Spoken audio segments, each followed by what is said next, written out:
اليوم بإذن الله سوف نتعرف على تطبيق أكثر من رائع، تطبيق لزيادة المشاهدات والمشتركين على مستوى قناتك في اليوتيوب. أنا شخصيا قبل تجربتي لهذا التطبيق لم أعتقد أن هذا التطبيق سوف يساعدني بكثرة على زيادة المشاهدات والمشتركين. هذا التطبيق من مميزاته الأساسية أنه يقدم لك العديد من النصائح التي تمكنك من زيادة المشاهدات والمشتركين. كأن هذا التطبيق يقوم بتحليل شامل وتحليل عام لقناتك ولكل فيديو. بعد ذلك يدرس النقائص التي تخص الفيديو أو التي تخص القناة، وكأنه يقدم لك إضافة جد مهمة لزيادة المشاهدات والمشتركين. إذن وبدون أن أطيل عليكم في هذه المقدمة، سوف أنتقل مباشرة إلى العمل بالهاتف. سوف أريكم طريقة تحميل التطبيق والعمل ثم شرح التطبيق بالتفصيل الممل.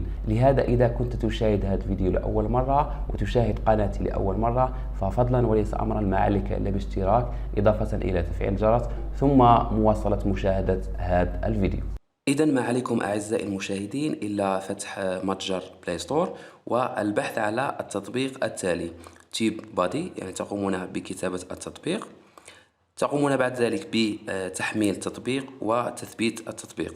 لاحظوا هنا التطبيق محمل عندي.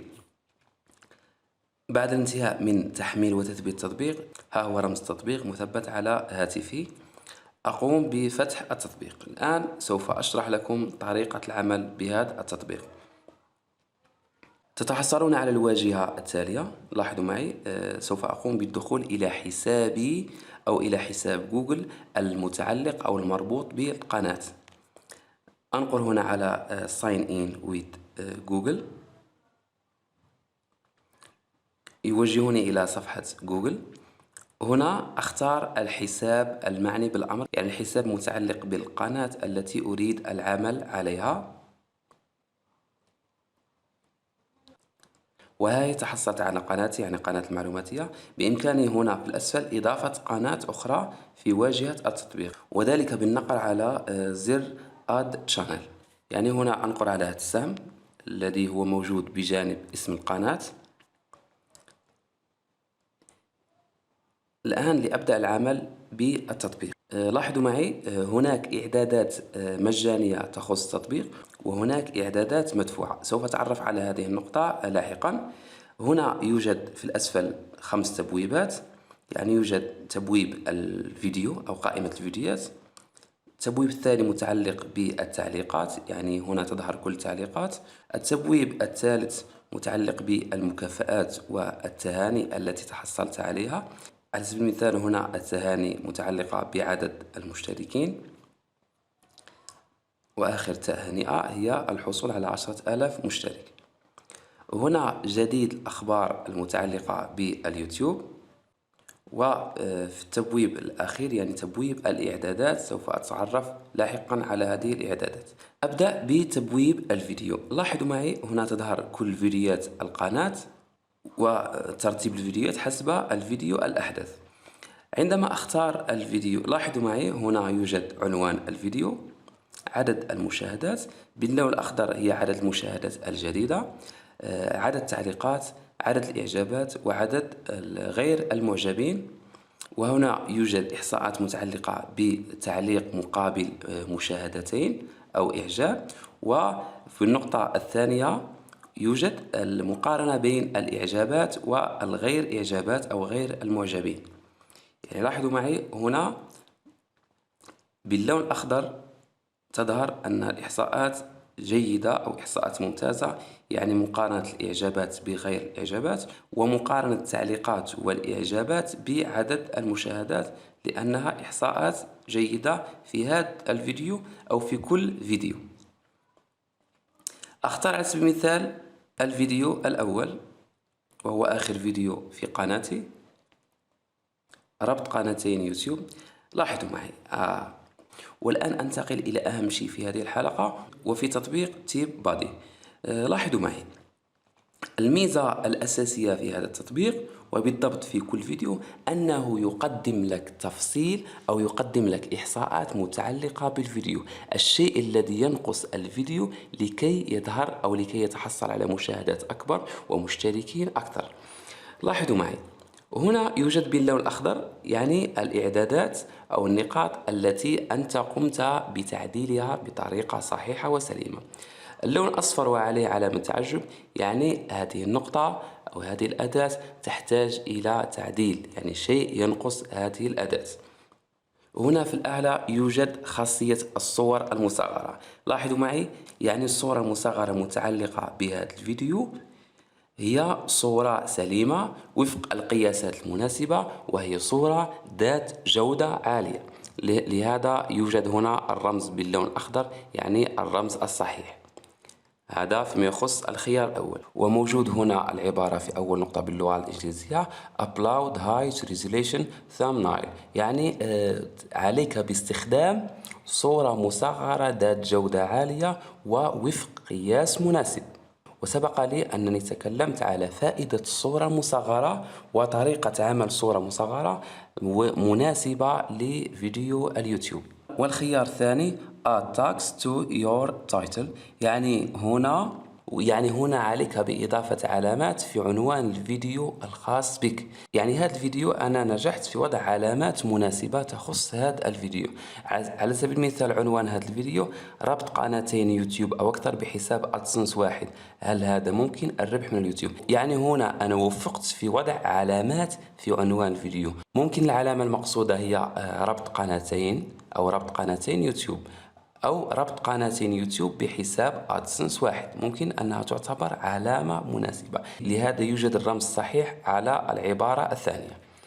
العبارة الثالثة كما تلاحظون، العبارة الثالثة عليها علامة تعجب، والعبارة الموجودة هنا Add tags to your description، يعني هنا عليك بإضافة علامات إلى الوصف الخاص بك. ممكن أنا قمت بإضافة علامات لكنها علامات جد ضعيفة أو علامات غير مناسبة، وبالضبط عليك بوضع علامات خاصة في الأسطر الأولى للفيديو المعني. عليك بإضافة علامات في الأسطر الأولى للفيديو المعني، وبإمكان هذه العلامات أنها تتمثل في هاشتاج للفيديو أو وصف مختصر للفيديو، وهذا الوصف يحمل علامات جد قوية. يعني هذه تعتبر النقطة السلبية الأولى. علي بالأخذ بالنصيحة هذه، يعني كأن التطبيق يقدم لك نصيحة أو يقدم لك شيء ينقص الفيديو. الخيار الرابع وهو طول العنوان، يعني الخيار الرابع هو خيار صحيح في هذا الفيديو، يعني أنني قمت بوضع عنوان مناسب، عنوان ليس بالطويل وليس بالقصير، بل هو عنوان مناسب خاصة من ناحية الطول. الخيار الخامس والسادس للأسف هو خيار غير مجاني، وهي متعلق بطول العلامات أو حجم العلامات، ومتعلق بالترجمة، يعني العلامات الموجودة في أسفل الفيديو أو الترجمة، وهذا يعتبر غير مجاني في هذا التطبيق. وللتعرف على النقطة الرابعة والنقطة الخامسة عليك بالدفع، أن هذه النقطتين كما أشرت غير مجانيتين. بعد ذلك لاحظوا معي ماذا يوجد هنا Add Cards، يعني قمت بوضع بطاقات للفيديو. يعني يوجد هنا شاشة النهاية ويوجد البطاقات بالطبع تختلف على شاشة النهاية. البطاقات يعني هي إعدادات البطاقات موجودة في شاشة النهاية. عليك على الأقل بوضع بطاقتين في كل فيديو تقريبا يتجاوز 5 دقائق أو 4 دقائق، لأن البطاقات تساعد في انتشار الفيديوهات المتعلقة بك. كأن مشاهد يشاهد فيديو وبمرور البطاقة عليه قد يشاهد الفيديو الثاني، لهذا قمت بضرب عصفورين بحجر واحد، كسبت مشاهدات إضافية بواسطة البطاقات. نفس الشيء متعلق بشاشات النهاية. شاشة النهاية ممكن تكون قائمة تشغيل، ممكن تكون فيديو، ممكن تكون قناة، يعني مثلها مثل البطاقات. لكن هنا أيضا كما أشرت شاشات النهاية وقائمة التشغيل هي غير متاحة أو غير مجانية للتعرف على مدى صحتها أو مدى سلامتها، أو إذا كان شيء ينقص الفيديو أو هذا الشيء متعلق بشاشة النهاية أو قائمة التشغيل، أو كما تلاحظون شاشة النهاية وقوائم التشغيل تخص التطبيق المدفوع. وفي الأخير ماذا أجد هنا؟ أجد مشاركة الفيديو الخاص بك على سبيل المثال في موقع الفيسبوك. يعني هنا تظهر علامة تعجب، يعني لم أتحصل على مشاهدات أو على إعجابات عن طريق موقع الفيسبوك.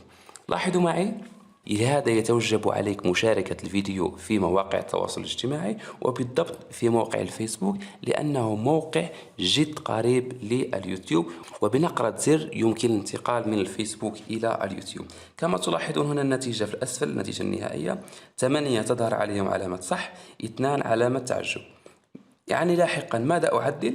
أعدل على العلامات الموجودة في الوصف وأشارك فيديو في الفيسبوك. في الأسفل هنا ماذا أجد أيضا؟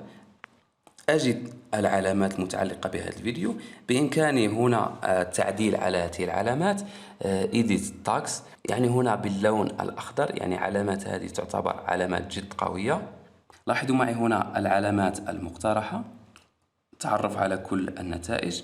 وللتعرف على العلامات المقترحة عليكم بالدفع، يعني على التعرف على العلامات المقترحة أو العلامات القوية هي غير مجانية، يعني فقط تظهر هنا العلامات المقترحة المجانية. وهنا كخيارات إضافية بإمكاني نسخ عنوان الفيديو أو نسخ فيديو URL أو نسخ علامات الفيديو، نسخ وصف الفيديو، أو نسخ رابط صورة مصغرة متعلقة بالفيديو. وفي الأسفل بإمكاني حفظ الصورة المصغرة في الهاتف. وهنا إحصاءات، لاحظوا معي هذه الإحصاءات أشرت إليها سابقا.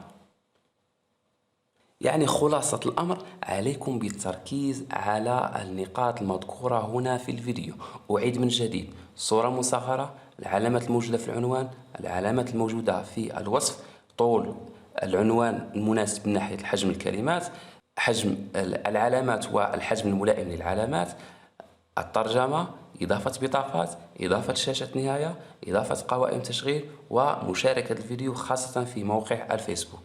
يعني هذا كان يخص فيديو فقط. بإمكانكم التعديل أو بإمكانكم مشاهدة النتيجة النهائية لكل فيديو على حدة. وكما قلت في مقدمة هذا الفيديو، كأن هذا التطبيق يقدم لك نصائح ويرشدك إلى الطريق الصحيح لزيادة المشاهدات والمشتركين، يرشدك حسب إعداد كل فيديو. ومن يريد الحصول على الإعدادات المدفوعة في هذا التطبيق ما عليك إلا بالنقر هنا في الأعلى، تقوم بالدفع الآن. يعني هنا تتحصل على علامات جد قوية أو علامات قوية مقترحة، تتحصل على كل الإعدادات أو كل النقاط التي تكلمت عليها سابقا والتي كانت تخص التطبيق المدفوع. ولاحظوا معي هنا في آخر تبويب اللي هو تبويب متعلق بالإعدادات، أستطيع هنا في الأعلى إضافة قناة أخرى للعمل بها بواسطة هذا التطبيق. أستطيع التعرف على علامات مقترحة، يعني هنا على سبيل المثال أقوم بكتابة الربح من اليوتيوب، يعني هنا تظهر علامات قوية وهي علامات مجانية، وبإمكانك الدفع للحصول على علامات أخرى أو علامات أقوى. إذا هذا فيما يخص تطبيق TubeBuddy، يعني قمت بشرح هذا التطبيق، والغرض من هذا التطبيق هو زيادة المشاهدات والمشتركين. إذا كان هناك أي سؤال أو استفسار يخص حلقة اليوم أو أي حلقة ماضية أو أي استفسار كان، فلتضع في التعليق وسوف أجيب وأرد عليه إن شاء الله. لا تبخلوا علينا بإعجاب أو لايك إن أعجبكم هذا الفيديو. لا تنسوا أيضا الاشتراك في القناة إضافة إلى تفعيل الجرس. تفعيل الجرس بالطبع ليصلكم جديد الفيديوهات التي أقوم بنشرها. دمتم والسلام عليكم.